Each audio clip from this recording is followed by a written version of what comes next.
So, who has the more difficult job? I will not say. Arey, come on now. You are in the hot seat. You'll have to say. And account for Chalo, the fact that the presenter तो ज़्यादा बोलने ही वाला है. Presenter तो AC में chill करता है हाँ. It is basically I will request everyone to use gimbal because they'll have a very good confidence. Is a formal education important? If you jump out of your college, take internships, do assist videographers, assist photographers, you get to learn a lot of things. Welcome to the Evo India podcast. On this episode, we are talking about videography, specifically how to film cars and bikes, how to film travel stories. We've got with us in the studio Sachin Kote, the senior videographer, the head of the video department at Evo India. Sachin, welcome to the hot seat. Thank you, sir. And I'm Suresh Chandran, editor of Evo India. Now, in this podcast, we're going to be talking about what it takes to be an automotive videographer. What are the skill sets that you require? What kind of education do you need? What is the basic equipment, the kit that you start off with? How do you upgrade kit? What you should be upgrading to? What are the hidden costs? Now, this is important. Many people know about the cost of the bodies and lenses and probably tripods and gimbals, but there are a lot of hidden costs. We will talk about that in detail. We will talk about the f***ups that can happen, forgive my French, but f***ups that can happen in filming. We'll talk about your past experiences, Sachin. We'll also talk about the different kind of shots that you take when you film cars. What are rollers? What are action shots? How do you do statics? How do you use lighting? What kind of equipment you need? The differences between filming for YouTube, for television, for ads, all of that. That's good. So something that we'll talk about, tricks and tips from all the years that we've been filming cars. Also, how social media has changed the game from horizontal to vertical. So all of that and more in this episode of the Evo India podcast on automotive filming. So Sachin, let's dive right into it. Now, you started off like Rohit. We spoke to Rohit last episode about photographing cars. You also started off as a photographer. You started as an intern at Evo, then you became our photographer. Then you shot for Autocar also, and then you came back to Evo as a videographer. Let's start with photography to videography. Is it like an overnight shift? Do you like flip a switch and you become a videographer? Is it easy? It's not that easy that you shift overnight to videography. Photography teaches you a lot of things. Videography teaches you a lot of things. Okay, let's dive into what are a lot of things that you learned in photography that you could transition and you could use when you were filming cars. Photography is basically capturing still images. The frame is not moving. The subject is not moving. The subject is though moving, but you capture it in a very still frame. So the composition, framing, perspectives, exposure, all these things, the fundamentals. Basically, photography is fundamental. The very first step, if anyone wants to get behind the camera, he has to learn all these fundamentals. The basics of the camera, where the button is, what button it is. All these things you learn in photography. Basically, the compositions, framing, the rule of thirds, everything. Framing, composition. All these things you learn in photography. All these things you carry in videography, and then you continue with it for shooting a subject in a motion. So, whatever you learned in photography, all of those techniques also continue and help you with videography. Correct. All those techniques plus all the imagination skills and everything that helps you a lot in framing. Basically, in photography, when you shoot, you can shoot a subject in a road of, like if you're shooting a car or a bike or a truck, anything, we can shoot it in a span of 10 meters, 20 meters, 30 meters, like that. In a very short span, you can get that shot in terms of static, panning, like that. But in videography, you have to think of kilometers. You have to think that if the roads are good, everything, it's not So, garbage. to summarize, starting off as a photographer is a good thing. It sets your fundamentals right. You know your technique, you know how to operate the camera. So there are no skills or techniques that go to waste. I think it's a must thing for everyone. Okay, Because so that's a tip. You should start off as a photographer and then transition to video. every film school, every mass comm will tell you to do photography first. Because that is the basics. You have to do a photography, and then you switch to videography. I've seen many videographers who don't know how to click pictures. Like many people in automotive industry, they don't know how to click pictures like panning, tracking.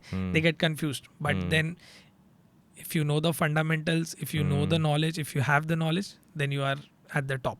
Okay, It's like that. so we've established one thing. Start off as a photographer, and then if you want to, or if your organization needs you, then you transition into video. So one thing said. Second, what are the additional skills required when you transition to videography? When you go to video, the basics, the how we talk about shutter speed and everything. Another topic comes is a frame rate. Frame rate comes into play. 25, 30 FPS. What we call the FPS, frames per second. That fundamental knowledge and that technical thing is little bit different from photography. Explain that. No, elaborate on that. So how does it change? When what is the you thing? shoot at 25 FPS, you shoot at 35 FPS. That means you shoot 30 frames in a second. Okay. In photography, when you shoot at 1/800 of a second. That means you shoot that still one image. Here you shoot 30 images in a second.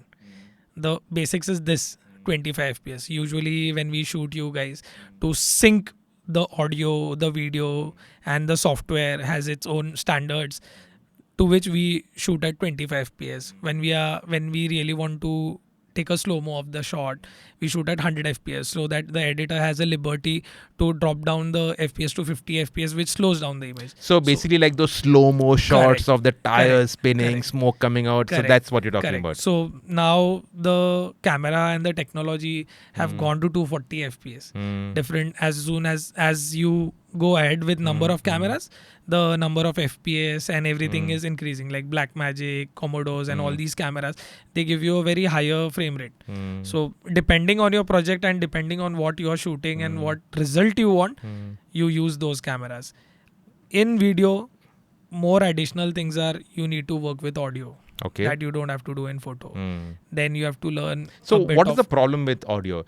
In my mind, it's just you take a mic, you connect it to your camera, you put your headphones on, you say test working, and chalo. But it's something more than that? Yeah, it is not that easy. Once you start capturing audio, you get noise. You hear a bird's noise. I shouldn't say a noise, but you hear bird sound Or train or truck anything. passing by. All these things you have to avoid. But if you're just listening to a music on your headphones, you will not pay attention to all these sounds.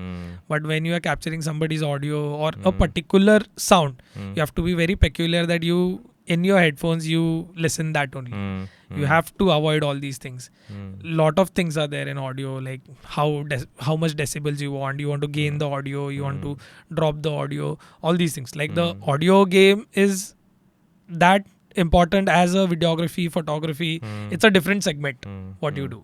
Like I have learned from many people, our editor, to understand the audio, then how a audio plays an important role when you edit, all these things, how a supporting audio, like if I take a car moving, that whoosh sound or something like brrr sound, how those sounds make an impact in the video. So all these things you have to pay attention. This is different. Then editing softwares you need to understand, because once you give the output from your camera, that goes on to a timeline. Correct.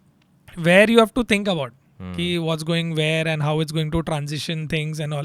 And you then come to know when editor scolds you that you haven't shot this. So that's a good point, and I've made a note of it also, to talk specifically about whether a videographer should know how to edit as well. So we will talk about that. Apart from that, I think so the motion, capturing everything in motion, the mood, and the biggest thing, lighting. What lighting you want to create, what mood you want to create in video.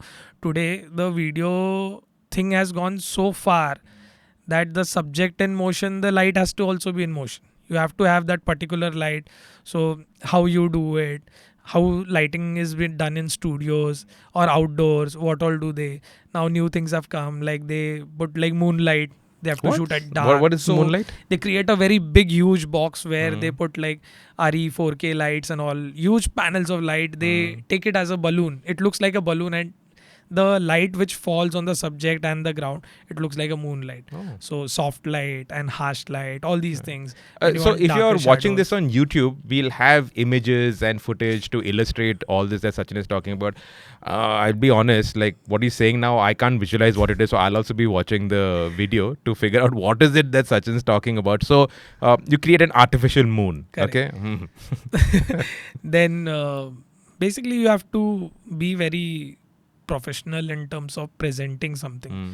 You cannot just simply shoot in low light or in a harsh light and present that to somebody, because a photo at the max you can watch at a photo is like for 30 seconds or a minute.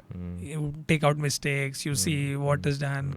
You for analyzation it will take like at the max, for if you want to correct it, you want to reshoot it, you'll have a look at it for like 5 minutes at the max. But to look at a video, you must be looking at the videos and giving feedbacks. You have to be in a loop. You have to see it again and again and again, each and every frame, like 1 minute 30 second what is there, 2 minutes what is there, how it says transition. So for that just 5-minute films, the effort is taken for the full day.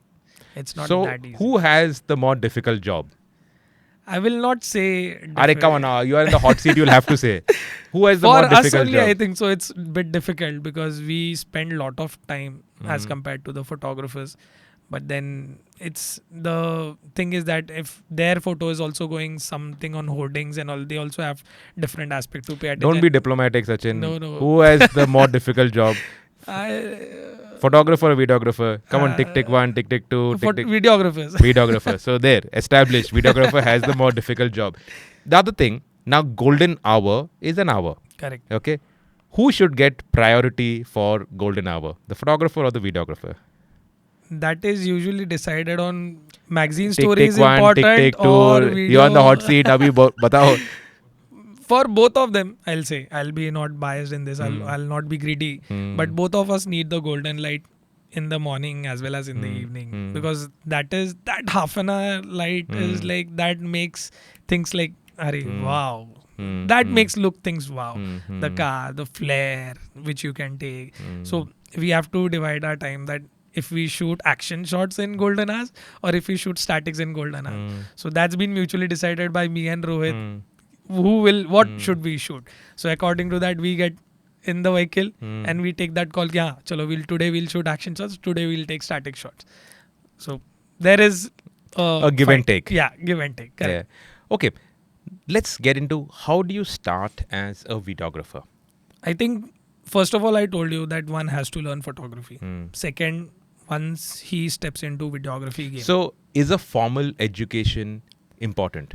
It's a add-on thing to your education. You learn things, but it will be a structured thing. You will always try to copy what your sir has told you.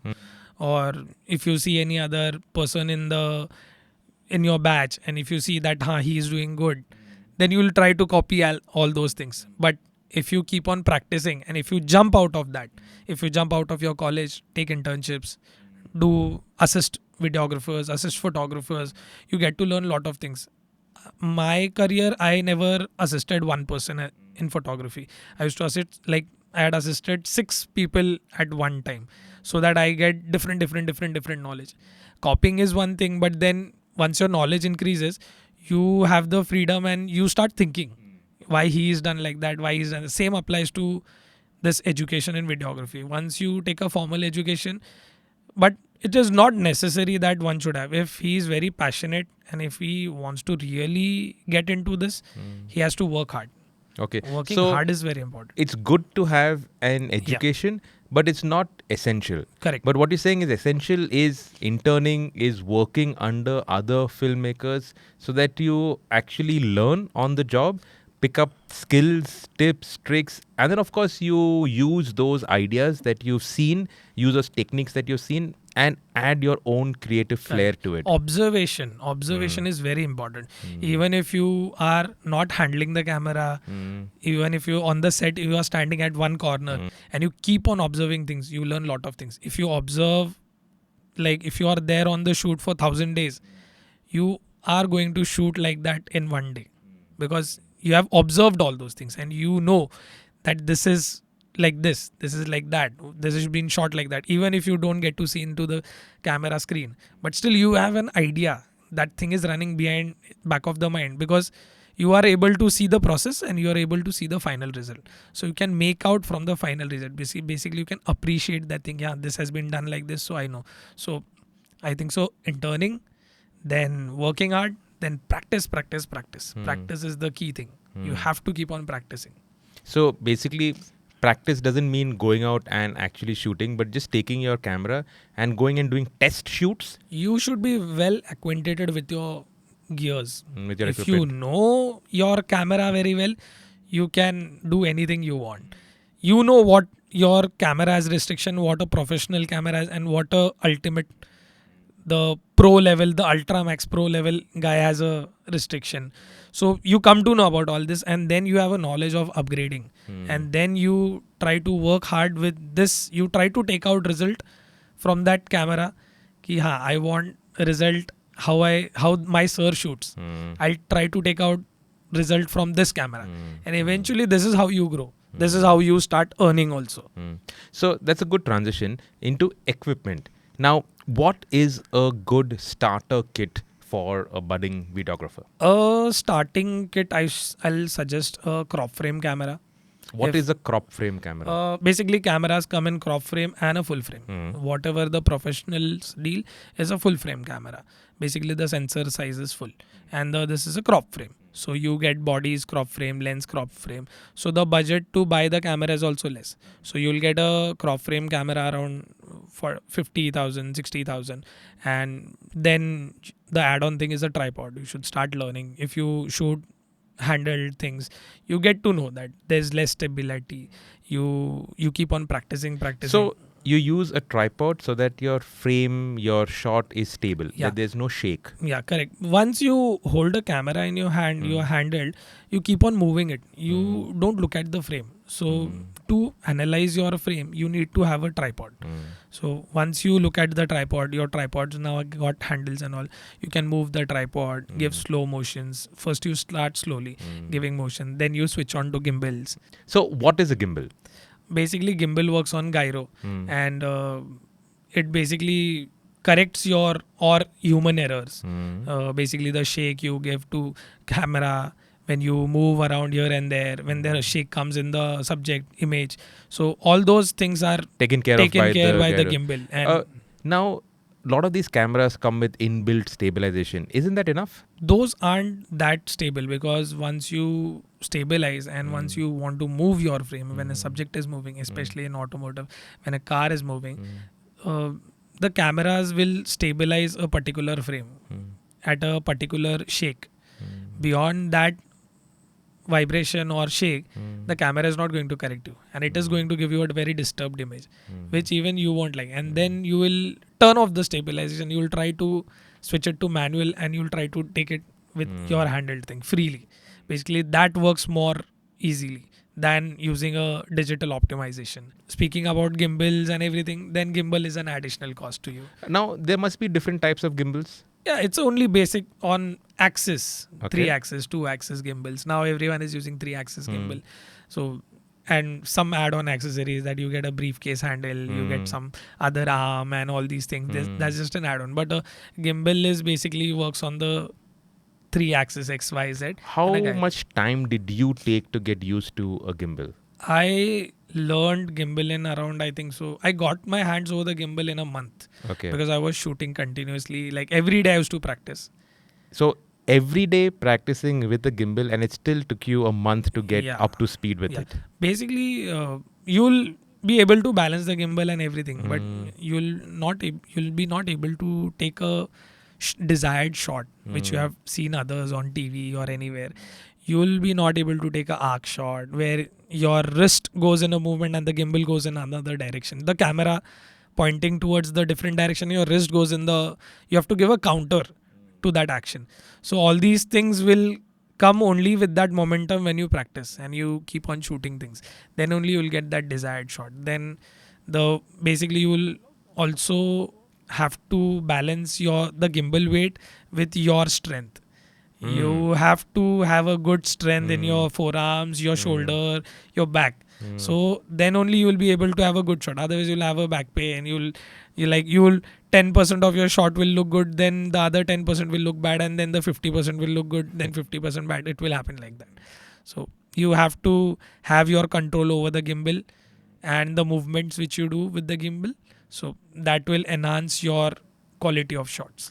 Uh, a gimbal will be required for every shoot, right? So suppose you start with a crop frame camera, but would it be a proper suggestion to go for a proper gimbal right at the start? Because that gimbal, when you upgrade your camera, the gimbal will continue, right? See, I'll tell you, it's with the trend right now. The world is full of cinematic films and everything.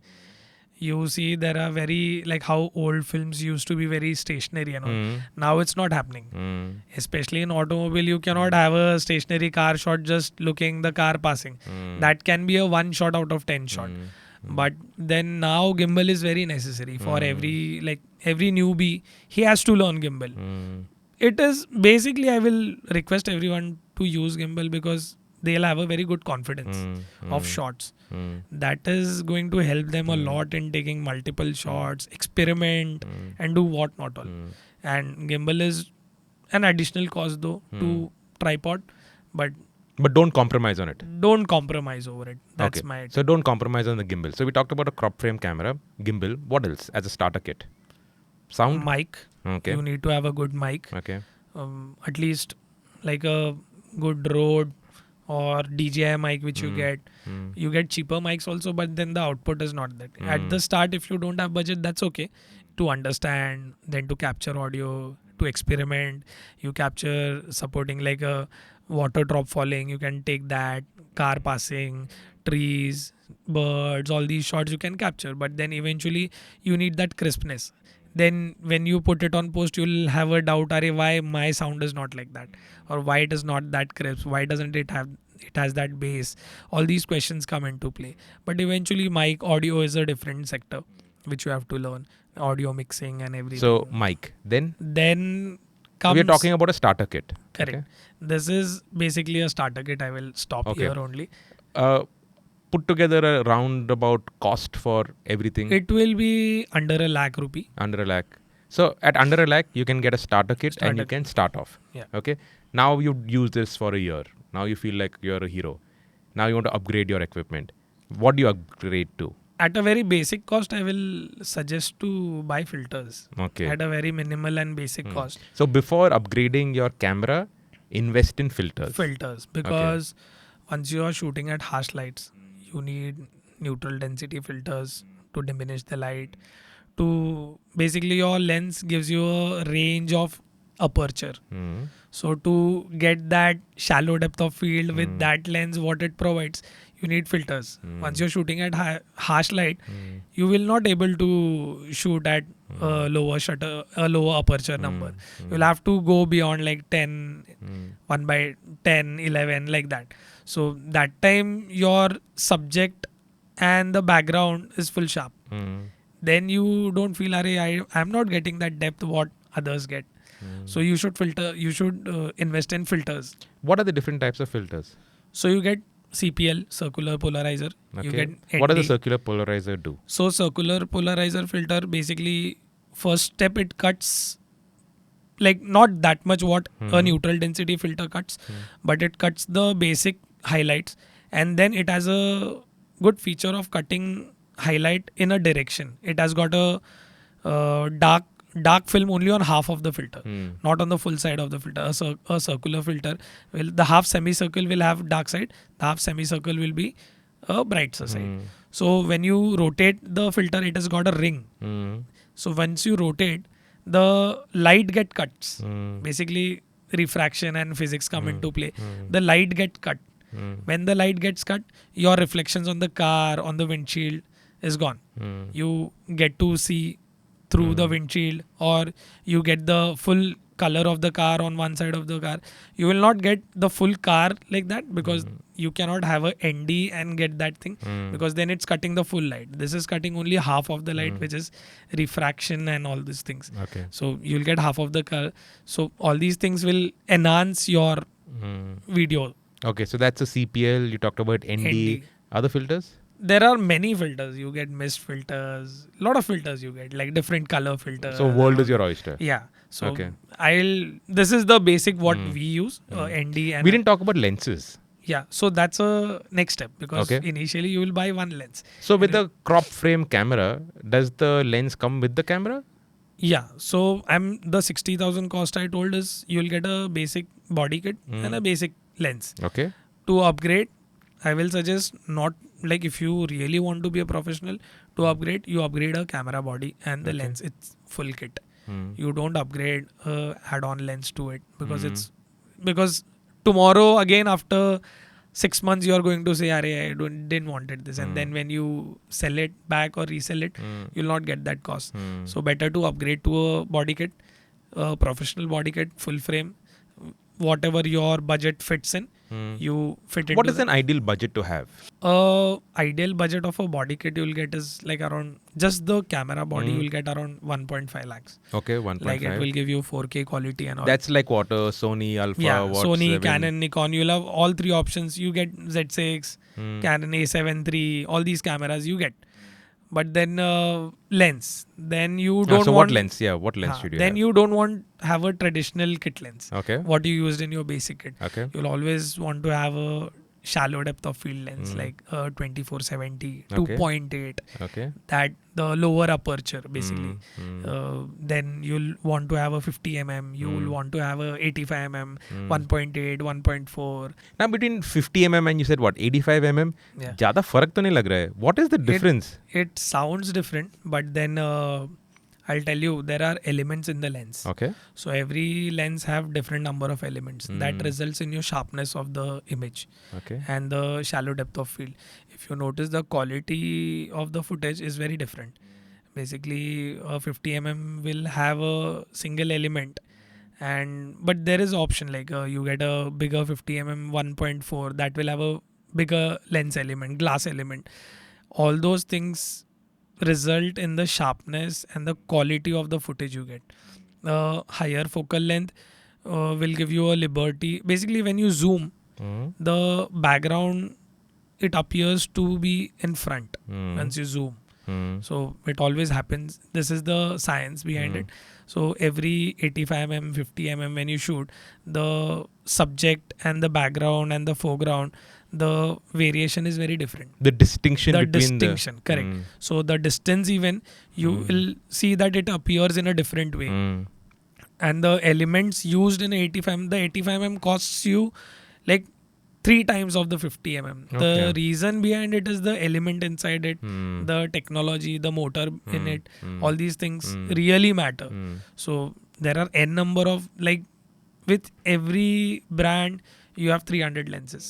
And they are they're adding.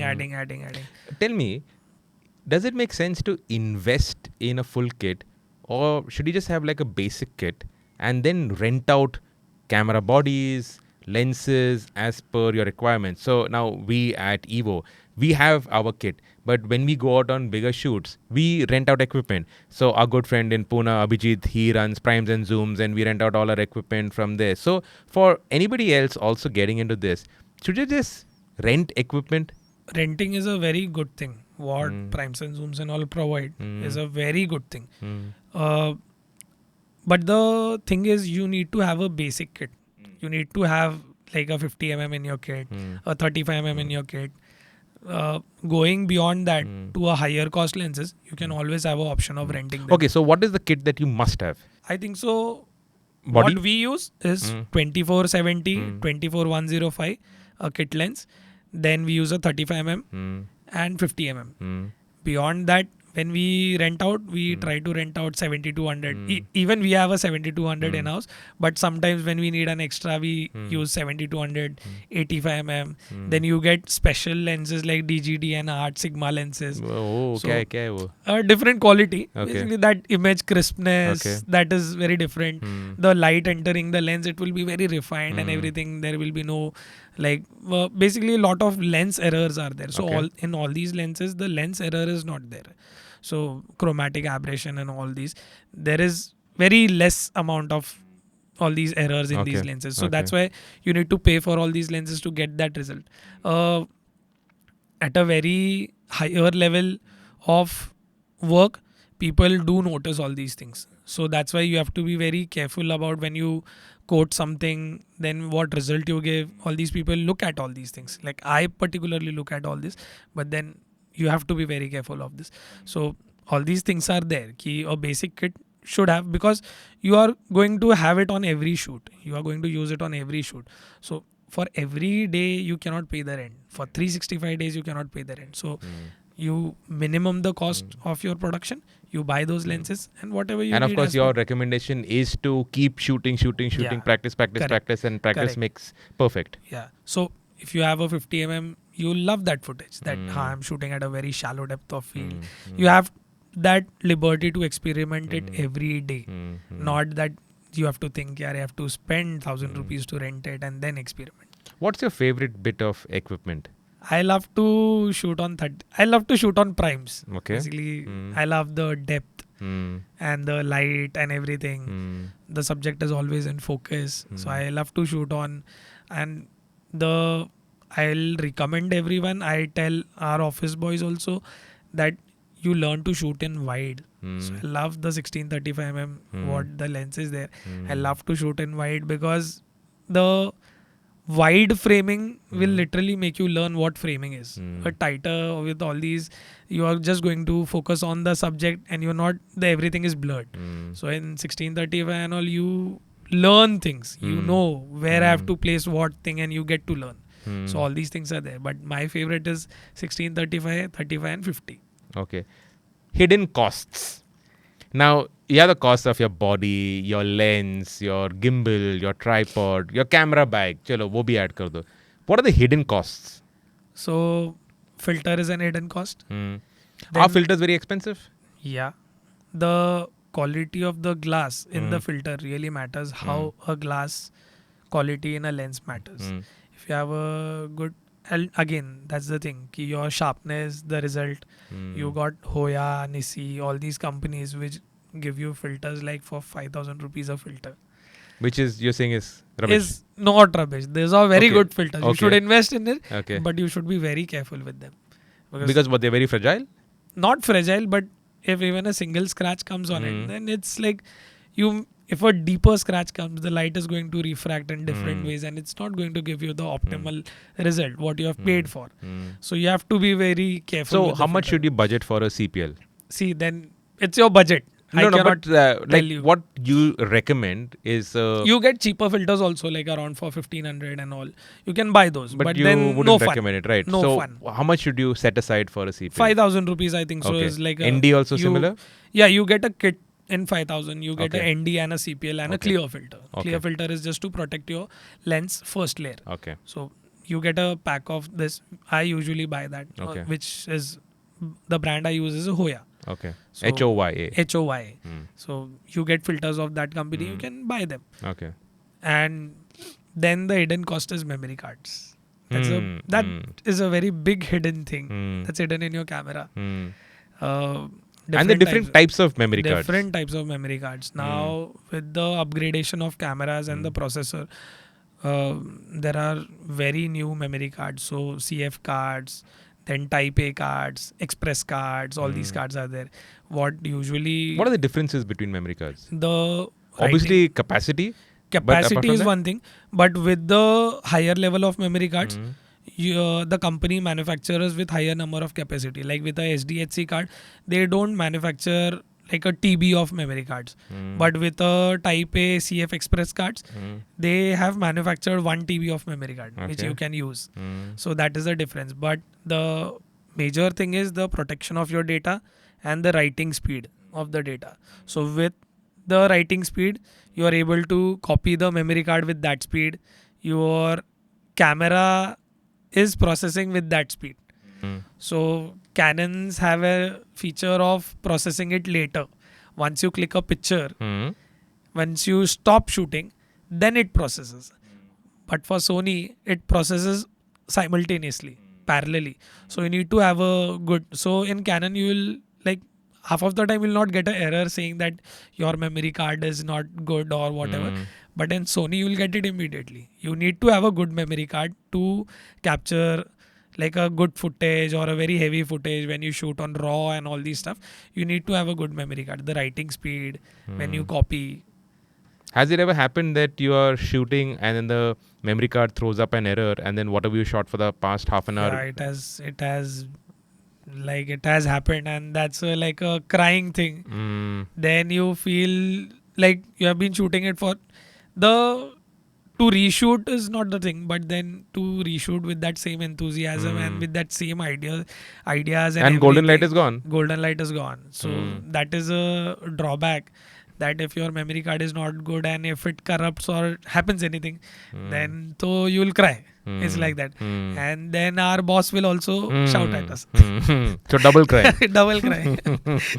So to prevent that, are there like foolproof memory cards? Foolproof, nothing like that. But then you should always go for branded companies. Okay. They have been manufacturing those for that purpose only. They are into that just for that. You get ProGrade, you get SanDisk. SanDisk is a very big company. You have to be in that. Then you get Angelbird cards. All these company cards. You will Lexer. You will have, the price varies, but then with the price comes the protection, the writing speed, and all these things. A good memory card which we use cost us around 13,000 rupees. And this is what capacity? This is 128 GB card. And on a normal shoot, you would need how many of these? We need minimum 2 of these. Minimum 2 of these. Outdoor shoot, I'm saying. Hmm. The outdoor shoot, we will need minimum 2 of these when it's a like full pack shoot, like PTCs and everything, 2 cars, comparos, and all these things. Then you need like 128 plus 1. The second card doesn't gets full, but then Lagega. Lagega hi. Yeah. You cannot be in between of your shoots. You are copying the data. You cannot do that. Correct. Okay. The Memory next cards then. hidden cost is a card reader. Okay.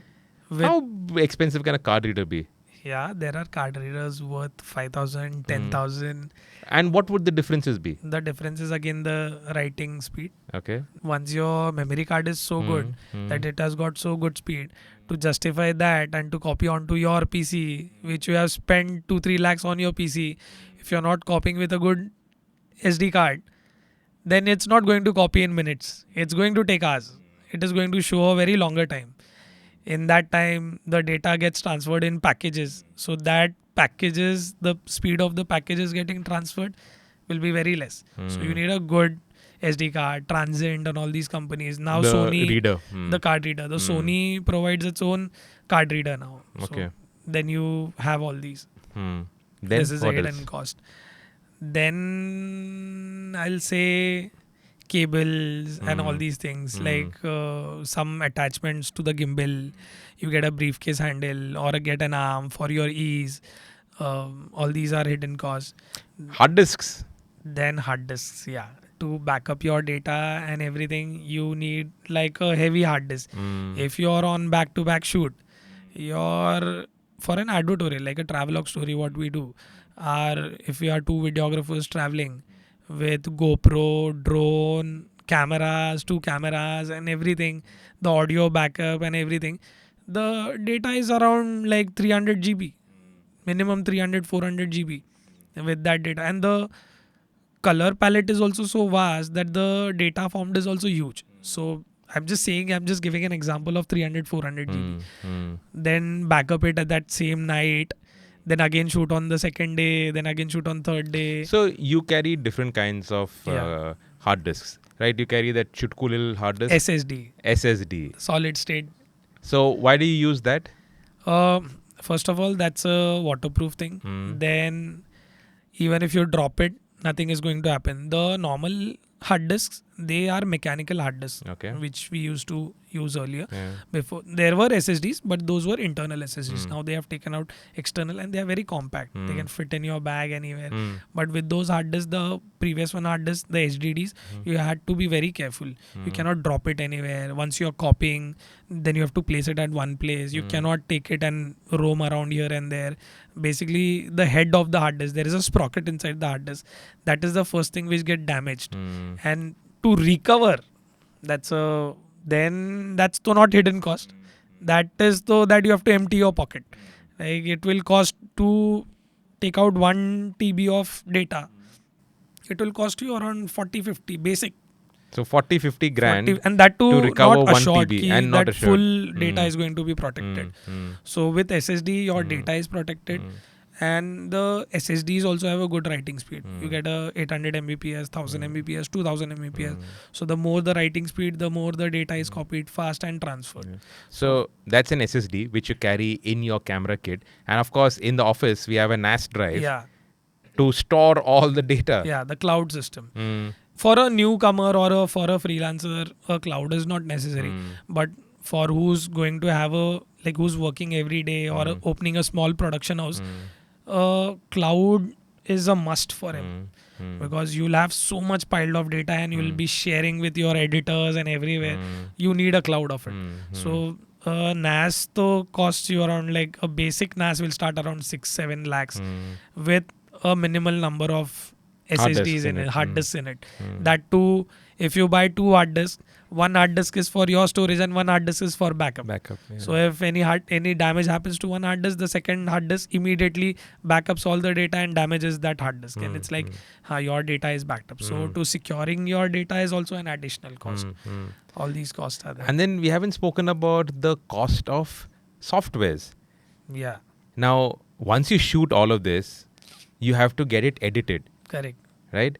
So you need computers. Now we are shooting in 4K, very heavy files. So a regular computer, regular laptop will just not work. A high spec computer would be what? 4 lakhs, 5 lakhs? Yeah, Mac, A Mac? basic cost. Yeah. MacBooks Pro. Yeah, a Mac won't work. A MacBook Pro Yeah. is required, right? MacBook Pro is required. Yeah. Then if you are creating a cabinet, basically a CPU, monitor, keyboard, mouse, to sit for a longer period of time, you need a good screen. To keep on typing and keep on working, you need a good set of keyboard and mouse. Then you need a good mouse pad also. That's an additional Headphones? cost. Headphones. You have to listen to the footage and आप सबका बात इतना पूरा time. But just imagine, no, you use this really high quality Sennheiser or what Audio Technica headphones, and then most of the fellows are watching the video on their mobile phone with the mobile phone ka speakers. No, but they do comment on the They do. audio They and do, all they these do, they things. do, So yeah. for that you need a good Yeah. set of headphones and everything. Softwares in Software. that. So Premiere Adobe Pro, subscription and all these things are a huge cost. Like it's an annual cost, it's a Yeah. monthly subscription, what Yeah. you want to take. Yeah.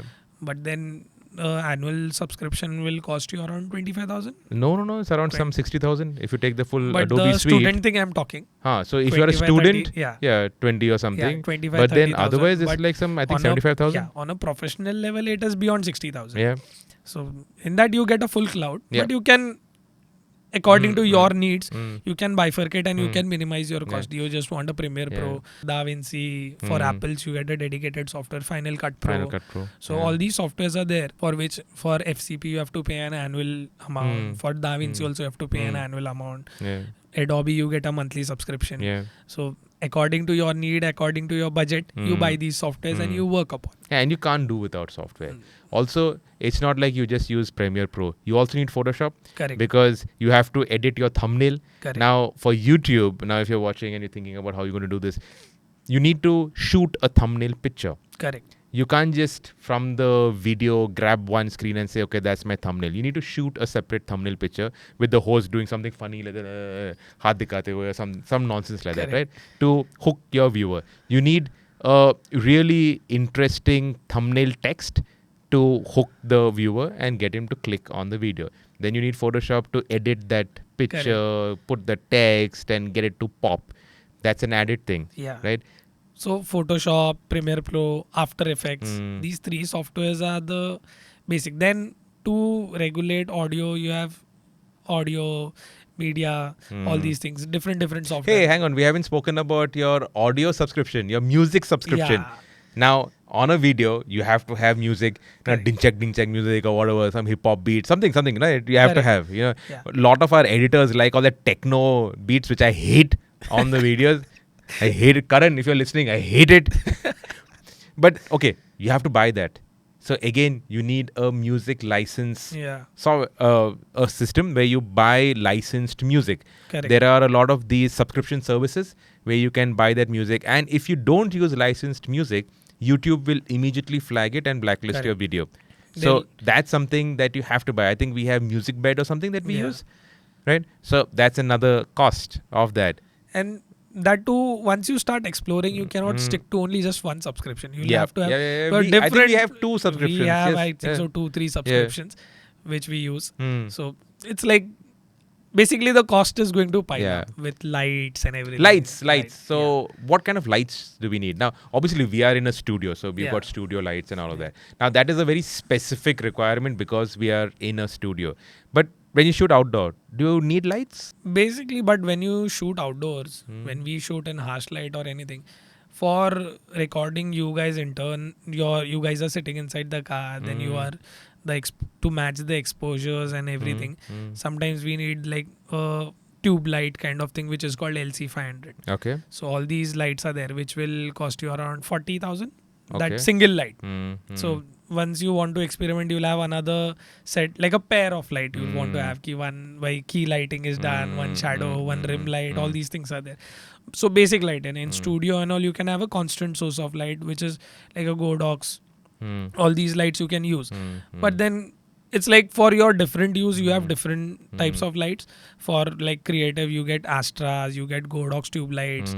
All these the Godox tube lights, there are different sizes. The very optimal size, that 61, that you cost like 4 set, the 2 pair of lights, you get it around 1,40,000. So all these lights, the basic light, you get a cheaper lights, Chinese version lights also, but then that's the thing, ki kitna chalega, kya chalega. Yeah. You get smaller. How much do you light. want to compromise Yeah. in terms of So quality? lights are the thing. One bit of kit that we actually did not speak about, but which is crucial, extremely crucial for automotive videography, is the GoPro.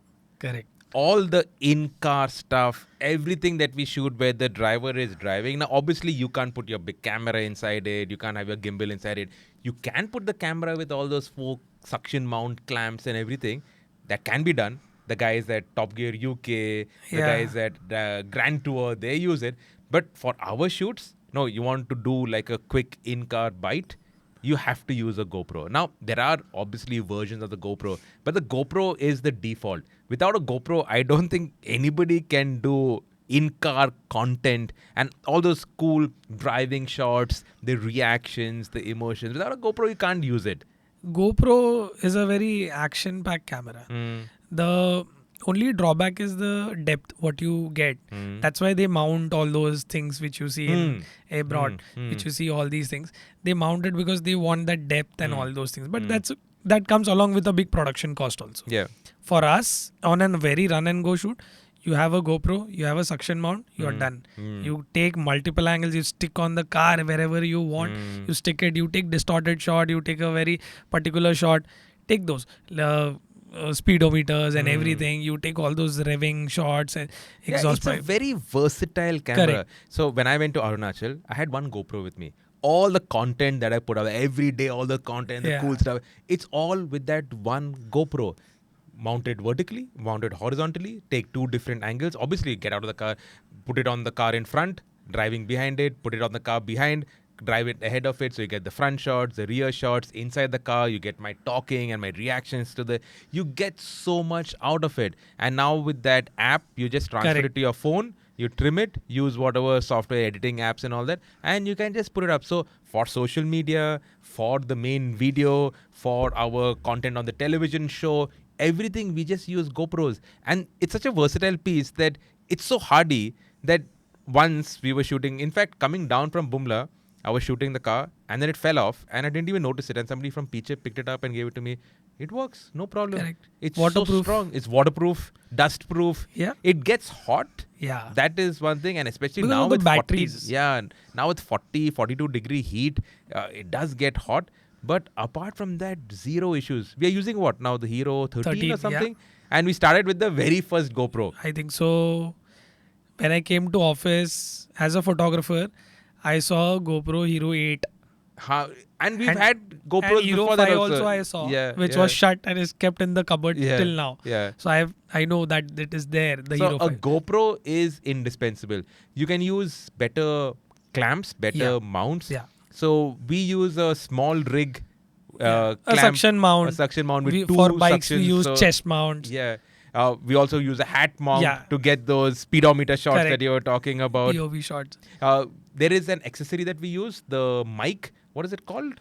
For the The GoPro? media mod. The media mod. Media mod. So that is actually, it gets the car sounds plus. So sometimes when we use our mics have got noise cancellation. Correct. And the noise cancellation actually cancels out the car's revving sound. So you're driving enthusiastically.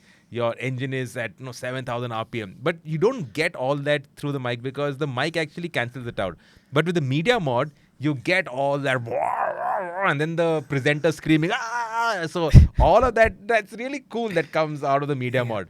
It's a very good accessory, the media mod. Mm. But the only drawback is it eats battery. Ah, And with yep. the battery, I want to add battery is also a hidden cost. Okay, so we are back to hidden costs. Yeah. So Batteries. You need extra batteries for GoPro, extra batteries for your camera. Mm. You don't need an extra battery for your gimbal, but then you need extra batteries. Extra battery of a camera will cost you around 9,000, 8,000, 9,000. So that's also an add-on cost. And of course, we also use those DC to AC converters. We use car chargers. So that's used in the car. We plug it into the cigarette lighter and then we plug in all our chargers. So Correct. on the go, you charge your Correct. batteries. And extension is also an hidden cost. Okay, so I think enough with the hidden cost. Yeah. Drones. Drones. Yeah. Okay, now drone photography, videography is a very specialized subject. You do both, Yeah. right? There are people who only do drone content. How much time did it take for you to get used to flying a drone? I've played a lot of video games, so I'm very familiar with joystick and everything. But then when I used to see Alamin and other people flying drone, I used to be very happy कि अरे ये कैसा काम करता है? I want to learn. I used to see everything. But then eventually Alamin, Aditya, they told me कि learn it on simulators and everything. So I tried my hands on simulators for a month and all. I got my hands. Then I took the drone out on flying. For the very first alto shoot, the very first advertorial of mine.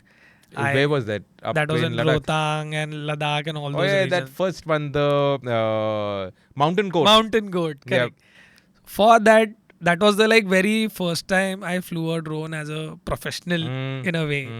I was very worried because the wind and the cold, basically my hands were frozen. I cannot fly wearing a glove. So, but then it's the task. You have to get those shots because those are the wow shots in your video. And okay, so if you're watching this on YouTube, we are going to play out some of those shots. And those shots, so I still remember, you crossed Atal Tunnel. We got special permission. So after you cross Atal Tunnel, everybody takes the left, goes towards Jispa and all that. We took the right, went to Koksar, Correct. the barrier. We got permission from Koksar. We crossed. And then we drove Rohtang from the other side. Other side. No traffic, really nice road, snow on either side, clear blue skies, and that drone footage of that little red Alto going through there. Arey, what sweet shots. Yeah. Dil khush hua. That was the first time I flew drone. I was very worried how it will fly and all those, but I was very focused ki now it will fly. That time though I didn't know what all errors come or what comes, but then with drone there are a lot of problems also. You cannot fly it in Number one is permissions. permissions, correct. Yeah. You cannot fly it in no flying zones. You cannot fly near of airports, government offices or anywhere. Where it's restricted, it is restricted. Strict actions are taken against you. So you shouldn't fly. You should follow the protocols. Then with the drone comes the precision. With drone, you should be very precise. You need to have that frame. You have to match the car speed and the drone speed. You cannot have car belting at 100, 200 and your drone flying at 30, 40. So drone also comes in stages. You get smaller drones, then bigger drones. According to their speed, battery, their shooting time, all these things are there. And according to them, that is the cost. A basic drone is always going to cost 1 lakh rupee. With like extra batteries and everything. You need to have extra batteries because a drone will only fly for 15 minutes. In that 15 minutes, 2 minutes is going to go for setting your frame, 2 minutes for landing it. There is a red marker that it lands at a particular battery. Then all these things are there. Wind, turbulence, all these things are there where your drone battery will eat a lot. It will juiced up. But then for drone, you need to have a very good precision because you are yawing the drone, you are taking it ahead, you are taking it back, the motion of the shot, everything. Plus, you have to handle your camera movement also. There's a camera joystick to your index finger, which you have to control the camera eagle eye view or what angle of view you want. Along with this, you have to make sure your drone is not going to crash anywhere. With any wires, high intensity electricity wires, you have to be But careful. now the newer drones have this kind of geofencing or like a protection. So Yeah. when there is an obstacle, it will prevent that. Correct. It has sensors and all, Yeah. but then in that mode, the drone is not at the max speed. It is a restricted thing that your drone will fly at a speed of 30, 40, so that it manages to stop. As soon as the obstruction comes, it breaks. So you get options. You have stock modes also, like a default modes also, where you get shots. But that too applies in like different conditions. It should match all these things. So, but aerial photography and videography is wow thing for your footage and everything. Like when you go for a very good travel log, you need to have a like we ensure that we take a drone and we take that shots like through all the mountain meadows everywhere. It's like chumma. It's like that. Yeah. So FPV drone. FPV drone, first person view drone. It's a new segment for everyone. A lot of people are entering into, but it's a very expensive hobby. The hobbies, the drones cost you 2 lakh, 3 lakh. The controller costs you 60,000. So your drone gets built up in 3 lakhs in the whole kit. But the very biggest thing is your crash. Once you crash a FPV, because your FPV doesn't fly at 30, 40. It always flies at a speed of 80, 100. You are like belting it at the max. The motors used, those are very heavy duty motors. Your framing, those are carbon fibers and all those. Once they break, once they drop down, and how much it flies for like 5 minutes, 10 minutes, depending on your battery and everything. So, and then you have to add a GoPro to it. You don't get good cameras for it. You add a GoPro to it. So to add a GoPro, you have to cut that body of the GoPro. You have to basically customize it. So an FPV is also a big cost.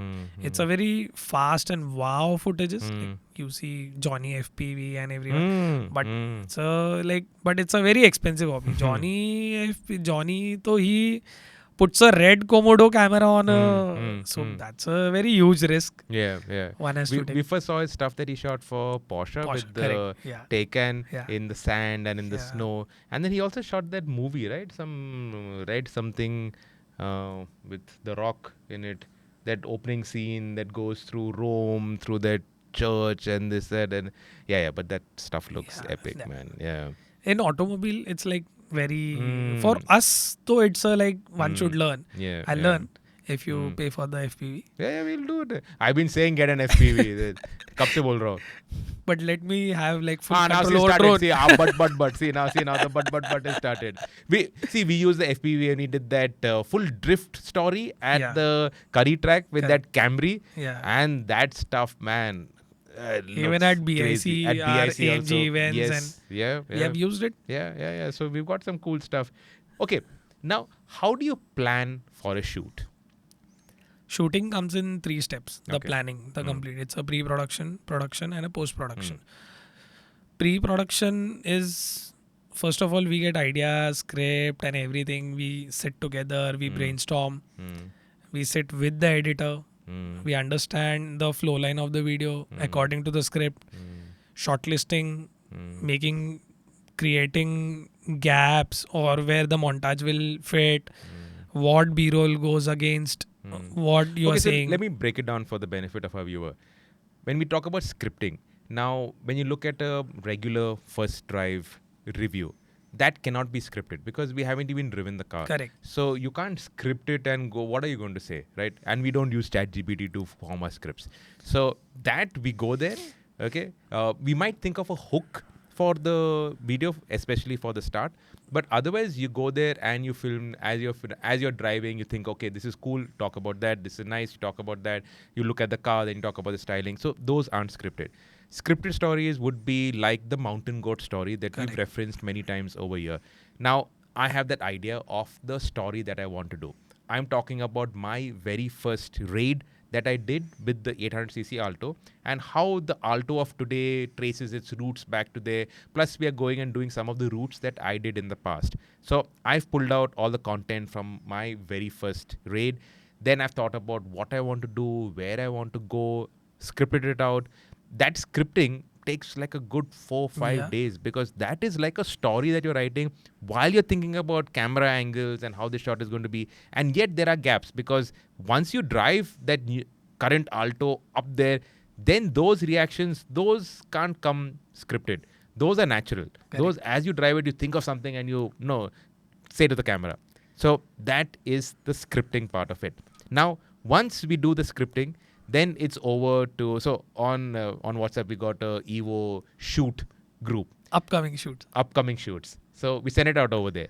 Now there, Sachin, his video team, pulls it out, goes through it. Then you would sit with your editing team, Pratmesh, who is the head of our editing department, and you all put together a short list. Correct. Now what is a short list? Basically, we divide the script. You give us a plan that these are the number of days. This is where are we visiting. We ask you. Basically, we divide the PTCs into the locations. PTCs are piece to camera.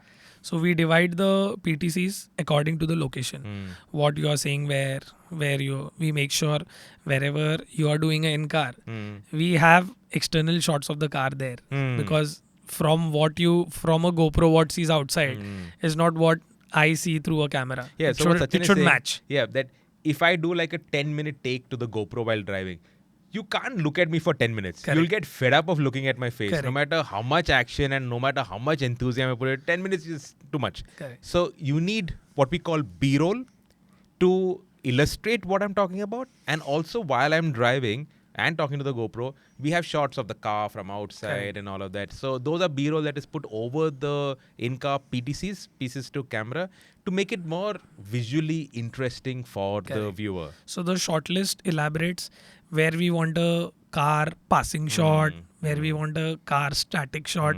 It depends on the mood of the PTC, what you are saying.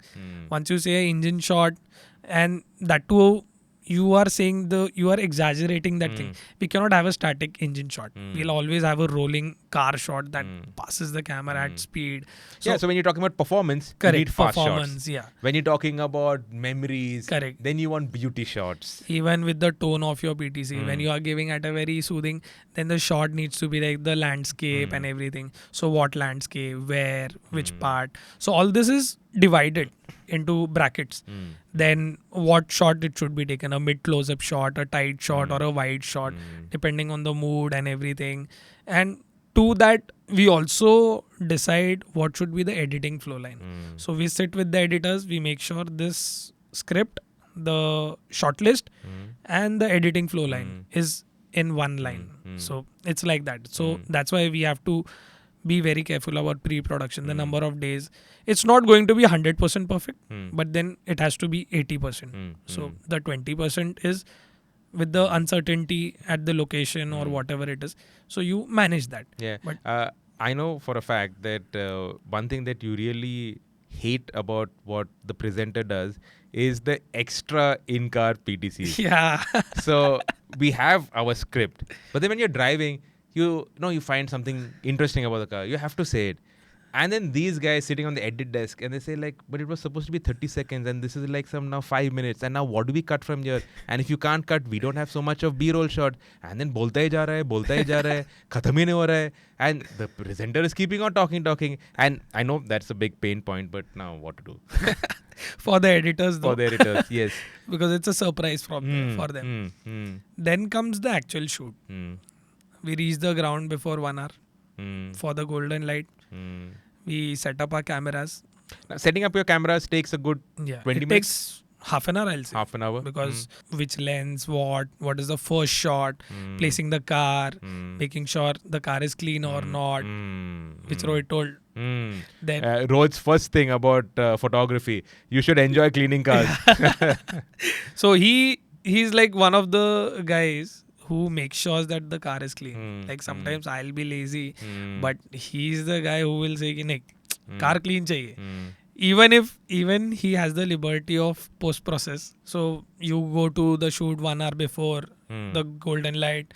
Your first shot, whether it's static or tracking or whatever, you are ready for the light to hit. As soon as the light hits, you don't waste the light, you don't waste the time. You use 1,000 memory cards, but you get those shots. Yeah, man, time is money, Yeah. and time during golden hour Is is super important. Yeah. So you start shooting, then that time, I think so, the enthusiasm or the rushing thing is so much for that hour that you don't see your short list.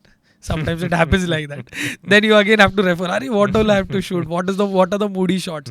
Then you start taking multiple shots. Then you tick those shots, all these things. Then what do you have to shoot in the afternoon? What do you have to shoot in the morning? Where the interiors has to be done? All these things. Those things sometimes happen on the run and go on the production. Then how many crew you need? All these things happen pre-production. But on the production, on the day of the shoot, you need to have good rapport people. The person who's driving a tracking car, you and the person who's the driver. Between these three people, there should be a very good coordination. Otherwise, you don't get good shots. So there are some times that we'll have fights and all these things. This happens on the shoot. So on production, basically coming up on time is the call time. Reaching there, taking all the time shot. is sacrosanct. Yeah. So call time, cleaning the cars, making sure everything is on the frame, everything. You start taking the shot. You end your pack-up day with the checklist checked if you have got the shot. Otherwise, if you don't take a shot today, it's going to be an add-on shot tomorrow. So we try to make sure that we get whatever shots plus additional shot, because whatever we have decided is not going to be in the books. So but then you have to have additional shots for the editors, montage shots, everything, each And and account for everything. the fact that the presenter तो ज़्यादा बोलने ही Yeah. वाला है. Presenter तो AC में chill करता है. So that's the thing that we keep having, no? The videographers, the guys with the cameras, are always outside. Yeah. We guys are inside the car. Apart from when we are doing our pieces to camera, Yeah. static pieces to camera. But we are using our brain. Yeah. We are constantly thinking about what the car is telling us, and then how do you communicate that, remembering different things, remembering specs, man. Sometimes Yeah. you remember wheelbase, length, width, power, at what RPM, torque at what RPM. Then you're driving the car and you're thinking, okay, now the torque has come on at some 2,500 RPM. Remember that. Red line at 7,500 RPM. Remember that. 0 to 100 in 8.5 seconds. Remember that. 0 to 160 at whatever. 0 to 200 at whatever. Top speed at whatever. Now, then if it's a comparison test, Yeah. Nexon का इतना है, Seltos का इतना है, इसका इतना है, उसका उतना है. I'm like, अरे यार. No, but then we also take a revenge of that by making you stand in direct sunlight. Yeah. See, We man, are see all against the light. tan. But then that's Yeah. like we go hand in hand and Yeah. take the project to a very next level. That's why Ultimate goal is that the video needs to look. we have a beautiful. very professional, good quality, good lighting, very soothing, with a good storyline. We have the final thing for And our audience Yeah, in a very and proper the way. best thing is the reactions and comments that we Correct. get from you Correct. guys who are watching. Correct. And that is the best thing that So can be. for me, whenever somebody comments on YouTube that this has been shot, that is like I've done my job. Yeah. It's like that. If you say, if Atish says, or anyone in the office says, it's like every day or the other day you guys will scold me, praise me, all these things will happen. But when somebody from the audience comes and comments, ki, this is a very good video, this is a very good script, this is a very good shot, very wow shots. That's like my, I've got so everything. guys, please don't be lazy. Just go to all our videos and comment on the videography. That's my appraisal. Yeah. Correct. Okay. What are the different shots that you take? Two subject, two shots, everything is like lined up in my mind. Um, this is my perspective of thinking. Whenever I shoot static, I take a low angle. Low angle shows the dynamicness of the car, bike, or any vehicle. Headlamp level, or I call it as a eye level shot, it shows basically the shape of the car very nicely. The car is not distorted. You get a very good look of the car. You understand what the car looks like. Top angle and all I take when I have to show the contours, lines, because there's a diagonal light falling on the car. You get to play, so you show the contour curves of the car that time. So this is my perspective. When in terms of action shots, we take tracking shots. We sit into the boot, we tie us with the harness, or we take the rear seat belt, we hook ourselves to the seat belt, we hang around out of the car, which is not recommended for anyone, but under once you get trained good, then you can do all these things. So you take your gimbal, you put it at a very lower angle, like it's just about inch above the road, but that angle looks very nice because the road moving, the car, all these tracking shots. So passing shots also, when we make you belt the car, you come closer to us, then you pass, all these dynamic shots, rear tracking, passings, there are n number of shots. When we shoot you for a profile shot, a mid length, a full length, all these arc shot, all these shots are there. So n number of shots with n number of variations. Everyone will have different terms, and So those are the different kind of shots. Yeah. Some tips and tricks. you have to be very fit first of all for every to hold the gimbal, the weight of the camera, everything. You have to be very fit. On gimbals, learn how to use joystick. Joystick will give you to have a from a basic shot. You'll learn to have an advanced shot. A different movement in the regular shot. That's a tip. You learn joystick. It's a very important. On gimbal, there is a mode called FPV. Okay. So basically, you turn your gimbal in any way, the camera also moves. So when you take want to show dynamic, or you tilt your frame a little bit, that time you use your FPV mode. The car passes in the video like it's going up or down. That creates little dynamic thing. So smaller things, stay hydrated, all these health wise, get your eyes checked regularly, because your eyes are very important. You throughout the day you are in sun looking at the screen, then going back, then again looking at the screen at the footages, checking. Your eyes are everything. Your hand, leg is what, if it breaks, fractured, anything, it's going to get repaired, but your eyes, they are like very super important for you. That's your vision. One thing I didn't talk about, now between Rohit, who's handling the photos, and you handling the videos, Rohit has Photoshop, right? Yeah. So if he's taken a picture and there's a guy peeing in the background, he can Photoshop that out. But you don't have Photoshop. We have to be very particular when you are placing the car, bike, or anything. Sometimes it happens that you cannot see a cow dung because it's camouflaged, but you have to make sure. We come to know all this via our audience. They comment in the section of the YouTube, but you have to be super careful. Once you are shooting an advertorial for a manufacturer, you cannot do such mistakes, because you are presenting your work first than the manufacturer. The manufacturer knows you by your work. So you have to have a very eye on each and everything. Where you have placed the car, what is there, what is in your foreground, what is in your background, what is disturbing the frame. Sometimes if I'm using an autofocus, I cannot place you on a same color palette, because if I place you on same color palette, it is going to breathe. So all those focus breathing, and the small screen is very difficult. Every time you're not going to have a bigger screen or a director sitting behind you and saying, "Arey, now it's focus breathe," or something is happening. You have to be very careful about all these things.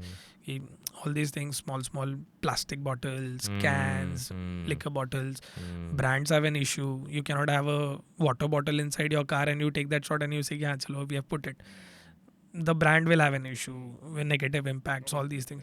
So all these small things you really have to take care. Like, cannot just simply be lazy. You have to have an eye for detail, basically. Correct. And in post, you don't have that freedom of masking, like how Photoshop helps you. It's very difficult. Smaller things are like in a static frame, it's easily manageable. But in a motion frame, nothing can be done. Hey, speaking about that, color grading. Color grading. Yeah. Maybe that's a topic for a video editing masterclass. Yeah. But color grading again super important. Yeah. I remember you saying that for our bigger shoots, like the Alto shoot, we shot in S-Log. Yeah. Now what is S-Log? S-logs and all these logs are picture profiles. So you can basically all the pixels in the camera, you can utilize them. The color pixels, you can enhance them in post processing. You can have, so our cameras have bit depth. To that depth, we shoot, and that utilization is done in post processing. So if there's a color palette of green color in standard mode, it is, we can enhance it to a level. Post to that, you get noise and your film looks grainy. But when you shoot in log, the editor has full control over the pixels. I cannot say it become, you can get a natural color, but then they get to an extent where you will see all the colors popping and everything. So all our advertorials or any commercials in the world, they are shoot on log. So there are different logs, picture profiles, to which inside picture profiles there are n number of things. So gamma level and all these things. So you play around with them and you can have your own picture profile to that, how you edit and all these things. So this is basically raw. What Rohit has raw, the same way we have S-log. Now, Sachin, I know this podcast has gone on for really long. A lot of interesting things, a lot of things that I also did not know about. Let's end with one last question. How has social media changed your life, shooting from horizontal to vertical? Yeah, we have been used to always the education and everything. We have got it in a horizontal way. The framing, the composition, we have learned it. But the demand and the supply really matters to run your kitchen and business and everything. Today the world is progressing on social media platform a lot. So you have to change yourself. Our gimbals have got mounts, L mounts and vertical mounts. We use wide angle lenses, so to fit everything in our frames. We try to capture the very fascinating things about cars when we shoot vertical, because the vertical content is not for so long what we shoot horizontal. But then we have to be very like the content has to be very rich. It can't be that you've shot horizontal and you've just cropped it into vertical. Correct. That doesn't work. That really doesn't work. Even if you shoot horizontal and if you go far wide and then shoot and if they crop, that fun is not there. You have to have particular shoot specifically in 9:16. Correct. If you are shooting on phones, now today everyone is shooting on phones and everything, you get that quality, you get that freedom of being very lightweight, using it however you want, whatever angles you want. But the quality, as I mentioned, the lens output, the depth, shallow depth of field, everything, that light, the effect of the lens, all these matters. So you need to learn, for in today's world, for easy money and a start, you need to have like Instagram ready with your kit. You shoot vertical, you are ready. So all these 50mm, 35mm, all these lenses are recommended for shooting vertical, as they are very lightweight and they are easy to fit on the gimbal also. Because the complete physics of the gimbal changes, because you are putting your camera vertical. Once you are shooting vertical, you have to spend in mounts and rigs. You get a full cage rig or a mount. So all these things are there. But it's very fun to shoot vertical, because what content you see on Instagram and everywhere, that's very loving. So I don't think so. It has changed though, but then it's a learning. It's a new thing. You have to learn. You have to go with the trend. So you have to be on the topic. And is there any trick that you can shoot horizontal and vertical at the same time? So you need, if you are shooting on GoPros or mobile phones, you get mounts for your camera where you can mount onto your camera and then shoot. So at the same time you roll your mobile also and you roll your camera also. But then the problem is the balancing thing. You cannot have the liberty of n number of shots. You will be stick to one angle or that particular axis stability of the gimbal. You get GoPros and all, so you can stick onto your cameras, or you get chest mounts or cap mounts, which you said, which you can shoot vertical as where you turn around, that footage is going to get captured. So usually when you shoot, you look at the subject along with the camera. So your camera's POV and your POV is the same. So it's just that you have to be careful because you are looking down at the screen. Your camera cannot point down at the screen. So a number of mounts and everything are there. But you can shoot vertical as well as horizontal at the same. But in one device, it's not possible. Okay. Because there are markers now in newer cameras where you get markers inside the camera which show you a square box of 9:16. But then, as I told you, that it's going to fit in that focal length. So that framing composition you have to take care. No one is going to help basically, whatever new is there, you. no point resisting that. Correct. You have to do it. Find ways and means to do it, and most importantly, enjoy what you're doing. Correct. If you enjoy what you're doing, you will learn faster, you will learn quicker, and you will be better at your job. Correct. If you consider like working in films and all, bigger films and all, they also present their content on social media. Now, for everyone, social media is a marketing. So they also shoot few of their content, specific content for vertical, but taking something for films and all, they usually crop it because they don't fiddle with that composition and everything, and that is just done for a medium level person who wants to reach at a level, work hard, learn each and everything. He has to be with the trend. He has to shoot vertical and horizontal. So nothing wrong about shooting vertical. It's I don't know. But then someone will not like it. Some people will like it. It's whether their you personal like it or not, choice. you have to do it. Yeah, but then as per the requirement, you have to do that. Awesome, Sachin. Yeah. Thank you for your time. Thank you guys for listening and watching to this episode of the Evo India podcast on automotive filming. Final question. Do you like being referred to as a videographer or this newfangled director of photography, DOP? The terminology used in the industry is different for everyone. So I don't mind calling me as a videographer or a What do you DOP. prefer to be called as? Nothing as such. You can call me Sachin by my name. I'm a videographer for everyone. I'm a DOP for everyone. It's like that. But then the term used as a videographer for somebody in television industry has been taken to everywhere because it's a common terminology. Earlier it was only television. Now DOP has come, director of photography. Then cinematographer is there. So This filmmaker is also, there. yeah. So, but the work is behind the camera. So I don't mind nothing bothers me. All right, Sachin, our videographer, our DOP, our filmmaker, our cinematographer. Thank you for all the tips. If you have any other questions, drop it in the comments. Sachin will be on the comment section. He will get down to replying to your comments. We also do a lot of internships. Sachin joined us as an intern. Rohit joined us as an intern. So if you're looking out for an internship, you can write to us at workwithus@gtopublishing.com. Attach some samples of your work. Sachin will then give you a test to see what you can do.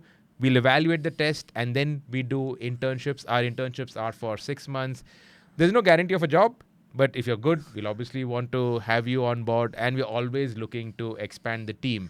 And yeah, I think we've covered all our bases on this podcast. Yep. It's been interesting. I hope you've enjoyed being in the hot seat. Yeah. And from the next episode onwards, he'll be back to behind the cameras filming us on the podcast. Thank you guys for listening and watching, and I hope you've enjoyed this episode. Thank you guys.